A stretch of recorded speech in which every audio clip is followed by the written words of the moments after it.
I used to think life had already beaten me. Divorce had taken not just my marriage but also my sense of stability. My tools as a plumber barely kept the rent paid, and in Denver, everything felt too crowded, too fast, too hopeless.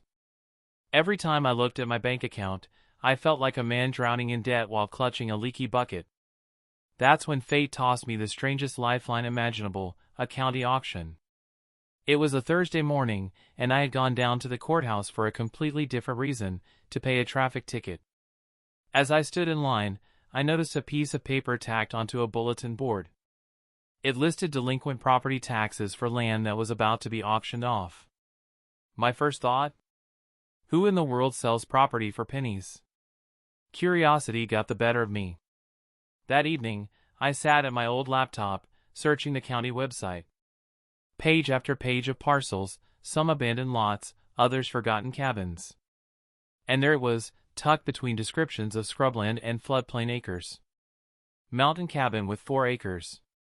Minimum bid, 25 cents. I actually laughed out loud. A quarter? That wouldn't even buy a coffee refill. Still, something in me stirred. Maybe it was desperation, maybe blind hope, but I wrote it down. 2 weeks later, I stood in the courthouse auction room with a handful of retirees, speculators, and sharp-eyed developers. Most of the properties drew bids in the thousands. But when the clerk called out the cabin, silence fell. No one raised a card. Minimum bid, 25 cents, the clerk repeated, looking bored. My hand shook as I lifted my bidder card. "I'll take it," I said, almost embarrassed. The gavel came down with a hollow smack. Sold! And just like that, for the price of a gumball, I owned a cabin in the mountains. The first time I drove out there, I half expected it to be a mistake, maybe just an empty patch of dirt. But after winding up through pine-covered roads, I found it, a weathered log cabin with a sagging porch and moss crawling up the stone chimney. Windows were cracked, the door creaked, and raccoons had clearly made themselves at home. It wasn't pretty. But it was real. And it was mine. Standing there with the crisp mountain air filling my lungs, I felt something I hadn't felt in years, possibility. Divorce had stripped me down to nothing, but here was a chance to start over. To build again with my own 2 hands. I spent that first weekend just walking the property. 4 acres of tall pines, a narrow stream trickling through, and wildflowers sprouting in hidden corners. Every corner of it whispered freedom. That night, sitting by a small fire outside the cabin, I made myself a promise: this place will not just be a cabin. It will be my redemption. Of course, reality set in quickly. The cabin's roof leaked. Floorboards sagged dangerously. The well pump coughed like it was on its last breath.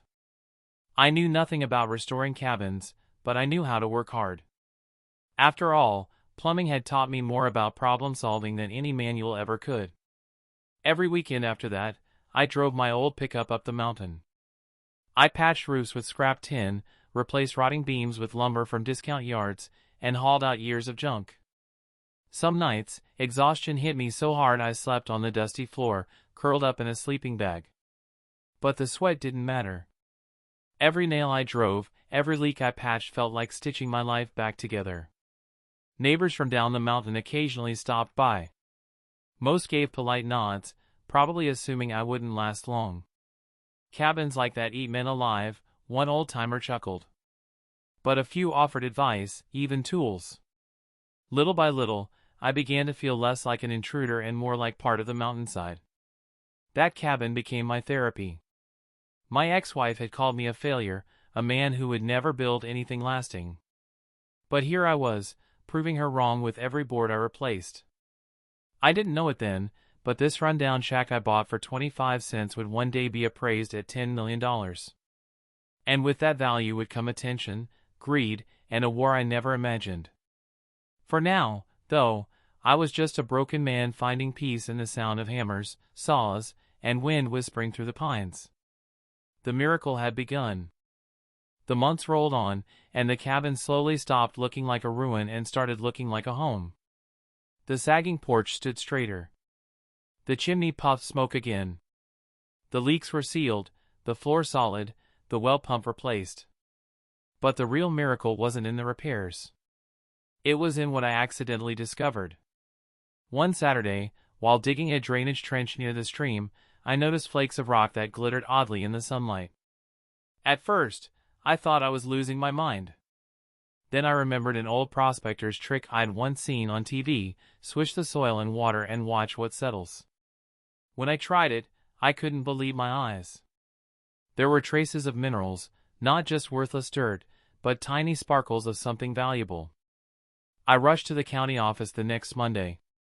The clerk pulled out dusty maps and mineral records, then shrugged. "Looks like the previous owner never filed a rights transfer." Guess what? They're yours now. It hit me like a lightning bolt. I didn't just own a cabin. I owned the land and the mineral rights beneath it. Word traveled fast. Local surveyors confirmed deposits of rare earth minerals, the kind used in tech manufacturing. They weren't massive, but combined with the cabin's location, the timber, and its proximity to new hiking trails, the land's value skyrocketed. Within months, the property appraised at nearly $10 million. $10 million.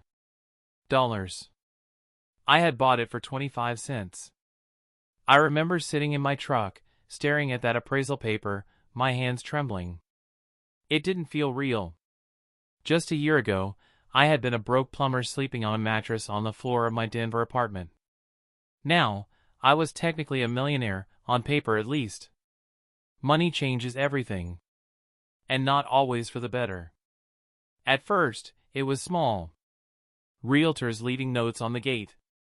Investors calling, offering to buy the property for a fair market value. Some even pretended to be friendly neighbors just curious about my plans. But I wasn't interested in selling.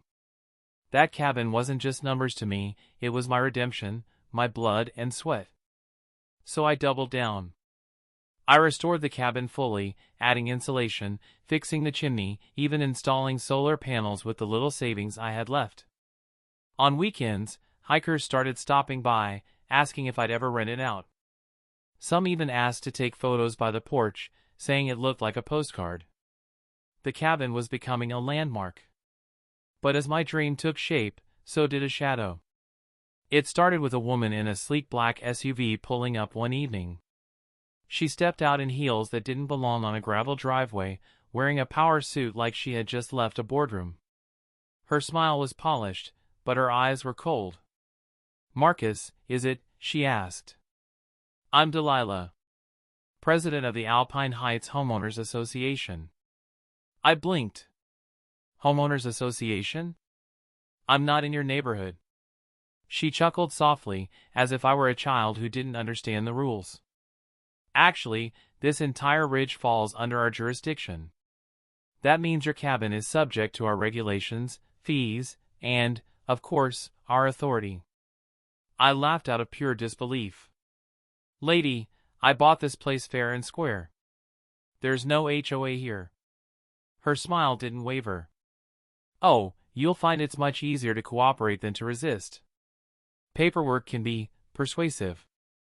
With that, she handed me a folder stuffed with violation notices, things like unauthorized exterior structure, improper waste management, unsanctioned renovations. Each came with a fine. Hundreds of dollars, totaling in the thousands. I stood there in shock as her SUV rolled away, dust rising behind her. That night, I sat at the kitchen table, staring at the so-called violations. None of it made sense. My cabin wasn't even inside their gated community. And yet, they acted like they owned me. It was laughable. Ridiculous. But deep down, a chill settled in my gut. Because the way Delilah had looked at me, calm, confident, smug, told me she wasn't bluffing. I didn't know it then, but she had power, connections, and a hunger for control. And she had just set her sights on me. The miracle cabin I had poured my soul into had turned into a gold mine, but gold has a way of attracting thieves. And the first thief had just introduced herself. At first, I thought Delilah's folder of violation notices was just a scare tactic, some paperwork trick to push me into selling. I tossed it aside, convinced that common sense would prevail. After all, how could an HOA from a gated community 2 miles away possibly claim my land? But Delilah wasn't bluffing. She was testing me. And when I didn't bow, she escalated. 2 weeks later, a letter arrived in the mail. The header read, Alpine Heights Homeowners Association, Notice of Lien. Lien. Against my cabin. The paper said I owed nearly $12,000 in unpaid dues and fines. If I didn't pay, the HOA reserved the right to seize my property. I drove down to the county office in a rage, slamming the papers onto the clerk's desk. The poor guy adjusted his glasses, read them over, then shook his head. This makes no sense, he muttered. Your parcel isn't even listed in their subdivision map. They have no jurisdiction here. Then how can they file this garbage? I asked. The clerk sighed. Because if they bury you in enough filings, you'll either run out of money or patience. That's how some HOAs operate. It hit me like a gut punch. This wasn't a misunderstanding. It was a war of attrition. The harassment didn't stop at paperwork. One evening, I drove up the mountain to find spray-painted words across the cabin door, illegal squatter. Trash bags were dumped across my yard, some filled with rotting food. The next morning, a sheriff's deputy knocked on my door. We got a call saying this cabin's been abandoned. They claimed someone broke in. I showed him my deed, my auction receipt, even the appraisal papers. The deputy looked embarrassed. Sorry, sir. False call. We'll make a note of it. But he also added, you might want to watch your back. Whoever's doing this seems organized. Then came the neighbors. A man from down the road stopped me at the gas station. Word is, you're fighting Alpine Heights. Careful, son. They run this valley. Another whispered, Delilah's been doing this for years. Folks either sell or go broke fighting her. She's got lawyers, friends in county offices, even ties to investors. The pattern became clear. Delilah wasn't just a bored HOA president. She was a queenpin, running her community like a private empire, extending her reach far beyond the gates. And now, she wanted my $10 million cabin. I tried to ignore the noise, focus on the cabin. But every time I made progress, patching a roof, clearing trails, even planting a small garden, something happened. Tools went missing. My truck tires were slashed. A dead raccoon was left on the porch like some twisted warning. It felt less like property management and more like organized crime. The final straw came on a stormy night. Rain pounded the roof as I sat inside reviewing repair receipts. Suddenly, headlights swept across the windows. I peered out to see 3 cars parked at the edge of my driveway. Doors slammed. Voices shouted. A group of people in raincoats and hoods marched toward the cabin, holding clipboards and flashlights. One woman yelled, "You're trespassing on HOA-managed land. We demand access for inspection." I stepped onto the porch, rain dripping down my jacket. "This isn't your land. I bought it fair and square." A tall man sneered, "Not for long." He shoved a paper toward me, another notice of violation. I ripped it in half, the rain washing the ink down the wood steps. "Get off my property before I call the sheriff." They left, but slowly, with smirks that promised they'd be back. That night, lying awake, I realized this wasn't going away. Delilah had resources I didn't. She could bury me in lawsuits, fines, and lies. And if paperwork didn't work, she'd use intimidation. But I also realized something else. This cabin had saved me once. Now it was my turn to save it. I didn't yet know how, but I swore I would fight, even if it meant standing alone against Delilah and her empire. The HOA had declared war. And I was done being their victim. If I thought Delilah's midnight inspection squad was the worst she could throw at me, I was dead wrong. That was just her opening move. The real storm was only beginning. The first wave came online. A Facebook page appeared called Stop the Squatter. The profile picture? A zoomed-in shot of me outside the cabin, holding a hammer, looking like some outlaw caught mid-crime. The page accused me of illegally occupying HOA land and destroying protected forest property. Within days, locals started whispering. At the grocery store, I caught people staring, their expressions twisted with suspicion. "That's the guy from the Facebook posts," I overheard one woman mutter. The posts spread like wildfire, each one nastier than the last. They called me a thief, a fraud, even suggested I had a criminal record. I didn't, but when lies get repeated often enough, people start believing them. Then came the vandalism. I woke one morning to find my pickup keyed from front to back. Another time, I discovered broken bottles scattered across my driveway, glittering like landmines in the sunlight. The worst was when someone dumped a pile of manure right outside the cabin door. A sign stuck in the muck read, "Pay your dues, squatter." It wasn't random mischief. It was targeted, calculated, designed to break me down. The third strike was official-looking but just as rotten: anonymous complaints filed with county offices. Building inspectors showed up unannounced, waving reports of unsafe structures and illegal modifications. Code enforcement officers arrived to check on unlicensed plumbing. Even animal control came once, saying they'd received a tip about neglected livestock. Each time, I showed proof. My permits were in order. My land had no livestock. The inspectors often left apologetic, saying, "We're just following up on complaints." But I knew who was behind it all. Delilah. She was using every lever of power she could pull, making my life a living hell while keeping her own hands clean. And just when I thought I couldn't take more pressure, she pushed harder. Late one Friday evening, I was repairing a section of fencing when I noticed movement in the trees. A group of people emerged, the same hooded types I'd seen before. This time, they carried signs: "Protect our community, stop the trespasser, HOA land, HOA rules." They stood on the roadside, chanting, recording videos, and shouting at passing cars. It was a full-blown protest, staged, fake, but effective. By the next morning, videos of the protests were online, edited to make it look like dozens of people had gathered against me. The captions read, "Local squatter refuses to leave stolen property." And the comments. God, the comments were brutal. Strangers calling me names, saying I deserved to be evicted, even threatening me. I started sleeping with one eye open. Every creak of the cabin, every howl of the wind made me wonder if someone was creeping up the porch. It wasn't just about land anymore. It was psychological warfare. Delilah was trying to isolate me, break me, force me into selling or abandoning the cabin altogether. But instead of running, something inside me hardened. Because every time I looked around that cabin, at the beams I'd replaced, the porch I'd rebuilt, the trails I'd cleared, I remembered why I was here. This wasn't just property. It was my blood, my sweat, my second chance. And I wasn't about to hand it over to a power-hungry bully in a business suit.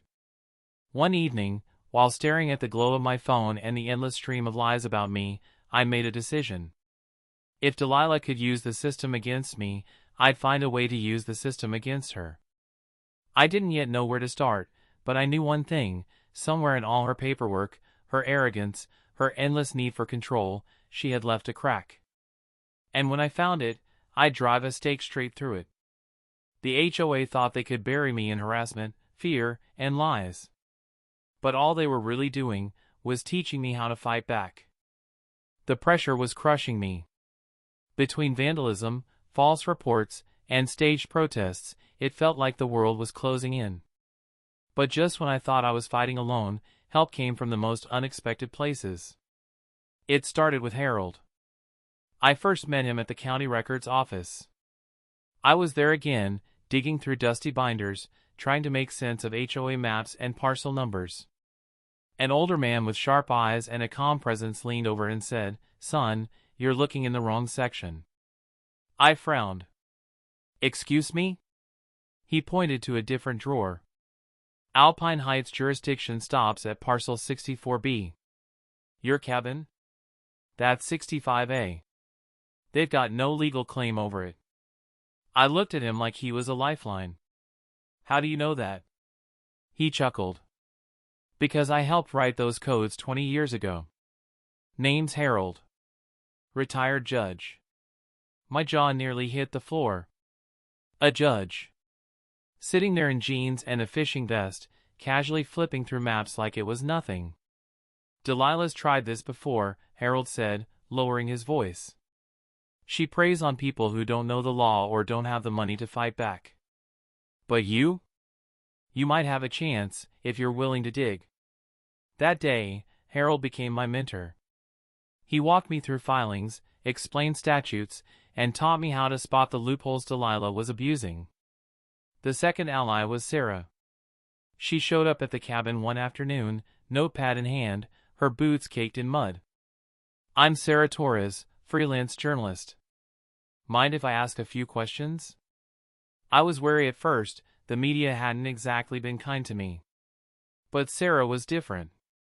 She'd been following the HOA disputes in the county for months and had noticed Delilah's name popping up again and again. Your story fits a pattern, she explained. Fraudulent liens, intimidation, fabricated fines. She's turned an HOA into a racket. People need to hear this. I agreed, hesitantly. She spent hours interviewing me, photographing the vandalism, even speaking to neighbors who whispered their own run-ins with Delilah. A week later, Sarah's article went live, from 25 cents to $10 million, one man's fight against a rogue HOA. It spread like wildfire. Suddenly, I wasn't just some squatter on Facebook. I was a man standing up against corruption. The smear campaign Delilah had built began to crack. People started questioning the HOA, not me. The third ally wasn't a person, it was the internet. Strangers reached out through email, offering advice, support, even donations. A retired lawyer in another state sent me sample motions I could file. A YouTuber made a video about my case, calling it David versus Goliath in the mountains. Within days, my inbox was flooded. People shared their own HOA horror stories. Some had lost homes. Some were still fighting. Many said the same thing, don't give up. You're fighting for all of us. For the first time, I felt less like a man under siege and more like part of a movement. Delilah, of course, doubled down. She called Sarah a fake journalist, tried to have her banned from HOA meetings, and even hinted at lawsuits for defamation. But the harder she pushed, the more suspicious she looked. Meanwhile, Harold helped me prepare filings to challenge the HOA's lien. We gathered deeds, tax records, survey maps, ironclad proof that Alpine Heights had no jurisdiction over my land. Sarah exposed Delilah's cozy connections with county officials. Her reporting revealed a trail of questionable permits and shady land grabs. And the internet? They amplified everything. Each time Delilah tried to smear me, thousands of voices shouted back, demanding justice. One night, I sat on the cabin porch with Harold and Sarah. The sky was filled with stars, the air sharp with pine. You've stirred up a hornet's nest, Harold said, sipping coffee. But for the first time, she's on the defensive. Sarah added, bullies thrive in the dark. But you've dragged her into the spotlight. I nodded, feeling a fire in my chest I hadn't felt since this war began. Then let's keep the spotlight on her until the whole world sees who she really is. The HOA had tried to isolate me, to break me. Instead, they'd given me allies, a platform, and a purpose. This was no longer just about a cabin. It was about exposing Delilah and her empire for what it was. And together, we were ready to strike back. For weeks, Harold and I buried ourselves in records. Long nights at the county clerk's office, days hunched over maps, deeds, and survey logs. My cabin's future, my future, was buried somewhere in those pages. And then, finally, we found it. It was Harold who spotted the detail. He slid a weathered document across the table, tapping his finger on a line near the bottom. "See that," he said. It was the original survey plat, dated 40 years back. Parcel 65A, my land, was clearly labeled unincorporated. The HOA's borders stopped at 64B. The cabin wasn't just outside their reach, it had never once been part of Alpine Heights. In other words, every violation notice, every lien, every threat they'd sent me was built on a lie. "They've got nothing," Harold said, his eyes gleaming with quiet satisfaction. "Legally speaking, your land might as well be on the moon." I laughed, but it was shaky, part relief, part disbelief. After everything, could the fight really be this simple? Of course, Delilah wasn't about to let a boundary line end her crusade. That's where Sarah came in. She'd been digging through corporate filings, campaign donations, and HOA financial reports. And what she found went beyond my little cabin. Delilah wasn't just overstepping, she was running an empire of fraud. She'd filed fake liens against homeowners who couldn't afford to challenge them. She'd funneled HOA money into shell companies tied to her family. She'd sold foreclosed properties to investors at dirt-cheap prices, all while pocketing kickbacks. Sarah laid it out in a draft article that read like a crime novel. "This isn't about your cabin anymore," she told me, tapping her notes. "It's about exposing a racket that's been robbing people blind for years." The final nail in Delilah's coffin came from an unlikely source, the mineral rights. When I bought the cabin for 25 cents, I hadn't realized the land carried underground mineral claims that had never been severed. According to the county register, those rights had been transferred directly to me with the deed. Harold explained the significance. If this goes to court, not only do you own the cabin outright, you control the resources under it. That makes your property worth every penny of that $10 million appraisal. It also meant Delilah hadn't just been trying to steal a cabin. She'd been trying to hijack a fortune. We prepared a dossier, survey maps, mineral rights certificates, fraudulent HOA filings, and Sarah's exposé draft. It was airtight. The question was, how to use it. Harold thought like a judge. File an injunction, force them into court. That's the clean way. Sarah thought like a journalist. Go public. If this story hits before she can spin it, she won't just lose a lawsuit, she'll lose her entire reputation. I sat at my kitchen table, staring at the stack of papers. For months, Delilah had made me feel powerless. Now, for the first time, I had power in my hands. And I wasn't going to waste it. We decided to do both. Sarah scheduled the article for release. Harold filed the paperwork. And I made sure copies of everything were sent to the state attorney's office. When the article dropped, it exploded. The headline was brutal: HOA president linked to forgery, fraud, and extortion scheme. Local news picked it up. Then regional. By evening, it was trending online. Suddenly, the woman who'd smeared me as a squatter was plastered across headlines as a con artist. Neighbors who'd once crossed the street to avoid me now showed up at my gate, apologizing, offering support. "We didn't know," one man admitted, shaking my hand. "We thought she was protecting us. Turns out she was robbing us." By the time Sarah's exposé hit every local news outlet, Delilah was bleeding power. Neighbors whispered behind her back, HOA members skipped meetings, and even her so-called enforcers looked uneasy. But Delilah wasn't the type to surrender. She doubled down, planning one final display of authority. It started with an HOA emergency meeting. Flyers went up overnight, announcing it would be held at the community hall. The headline blared, HOA to decide fate of unauthorized occupant. That unauthorized occupant was me. Harold advised caution. She'll use the meeting to stage a spectacle. But if we bring the evidence, we can flip the script. Sarah was more direct. Good. Let the cameras roll. The bigger the stage, the harder she falls. So we prepared. I printed every deed, map, and mineral rights document. Harold packed his legal briefs. Sarah alerted her media contacts. If Delilah wanted a show, we'd give her one. The hall was packed the night of the meeting. HOA members in pressed suits, residents clutching clipboards, curious onlookers crammed shoulder to shoulder. A low hum of gossip buzzed through the air. Delilah strutted onto the stage like a queen. She wore a sharp blazer, pearls glinting, her smile cold and confident. "Thank you all for coming," she began, her voice oozing control. "Tonight, we resolve a matter threatening the safety and value of our community, the unlawful occupation of HOA property by this man." She gestured toward me, sitting in the front row.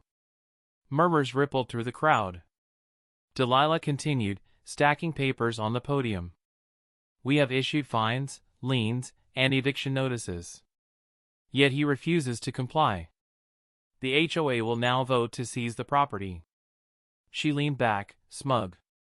To anyone who didn't know better, it sounded official, final. But then Harold rose. "Madam President," he said, his voice firm but calm, "before you proceed, I believe the community deserves the truth." Delilah's smile faltered. "And who might you be?" "Harold Jennings, retired judge." He laid a thick folder on the podium. "And the truth is, Alpine Heights HOA has no jurisdiction over Parcel 65A. This cabin was never part of your community. Every action you've taken against Mr. Marcus, every lien, every notice, is fraudulent." Gasps filled the hall. Cameras clicked. Delilah laughed, high-pitched, brittle. "Baseless claims. Lies spread by troublemakers and their pet journalist." That's when Sarah stood. "If these are lies," she said, holding up her recorder, "then perhaps you'd like to comment on the county records proving you forged permits? Or the bank statements showing HOA funds funneled into your family's LLC?" Her words sliced through the room like a blade. People craned their necks, whispering furiously. Delilah's face flushed. "Outrageous! This is slander." But she was interrupted by the sound of heavy doors opening. Two men in dark suits entered, flashing badges. Behind them trailed uniformed deputies. The room fell silent. "Delilah Carter," one agent called. "We're with the FBI. You're under investigation for fraud, extortion, and racketeering." The color drained from her face. "This is a mistake," she shrieked as deputies moved in. "I built this community. You can't do this to me." But they did. Cameras caught every second, the handcuffs, the shouts, the stunned expressions of her loyal board members. The room erupted. Some people cheered. Others sat in stunned silence. A man in the back yelled, "She scammed us all." Another shouted, "We want our money back." Delilah was dragged out, her empire crumbling in real time. Harold placed a steady hand on my shoulder. "It's over. She can't touch you now." Sarah's recorder light blinked red. "Not just over," she whispered. "This story just went national." For months, Delilah had painted me as a trespasser, a squatter, a thief. Tonight, in front of the entire community, she was exposed as the real criminal. And I wasn't just defending a cabin anymore. I'd won a war against corruption. When Delilah was led out of that hall in handcuffs, I thought my battle was over. But what followed was something bigger, something I never expected. The FBI investigation moved quickly. Sarah's reporting, paired with the documents Harold and I provided, gave them a clear trail. Within weeks, Delilah was formally charged with fraud, wire fraud, forgery, and racketeering. Several HOA board members were also indicted for helping her cook the books and intimidate homeowners. The headlines were relentless: HOA president indicted in multi-million-dollar scheme. For once, the spotlight wasn't on me, it was on her. And the brighter it shone, the more her empire crumbled. Meanwhile, my life began to change in ways I hadn't dared to imagine. The county confirmed what Harold had said from the beginning: Parcel 65A was unincorporated land. The HOA had no jurisdiction.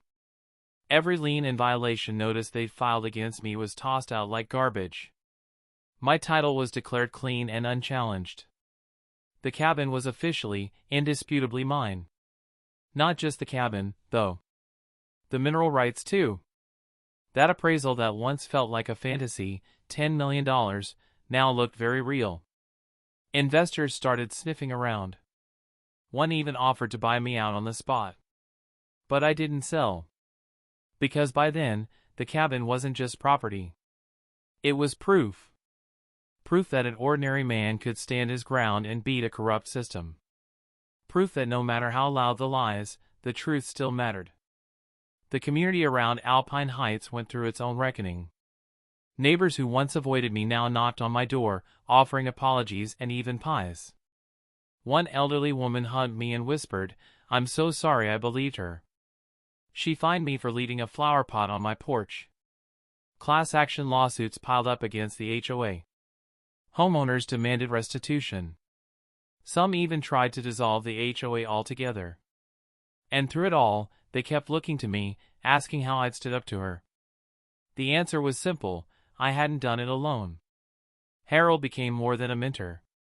He became a friend, a steady presence with his sharp mind and dry humor. Whenever I got overwhelmed, he reminded me, justice takes time, but it always comes around. Sarah's life changed too. Her article won statewide recognition, and soon she was fielding calls from national outlets. She turned down most of them, though. She said she wanted to tell stories that mattered, stories like mine. We spent more and more time together, walking the trails, drinking coffee on the porch, talking late into the night. Somewhere along the way, the line between journalist and subject blurred into something warmer, something real. As for me, I poured my energy into the land. I repaired the cabin fully, restored the trails, and opened them to hikers and families. With help from conservation groups, we made the area a sanctuary, a place of peace, not conflict. Standing on the porch one evening, watching the sun set over the mountains, I thought about how it all started: a quarter, a broken cabin, and a man with nothing left to lose. Now I had everything to gain. The cabin became a symbol. People started calling it the 25-cent miracle.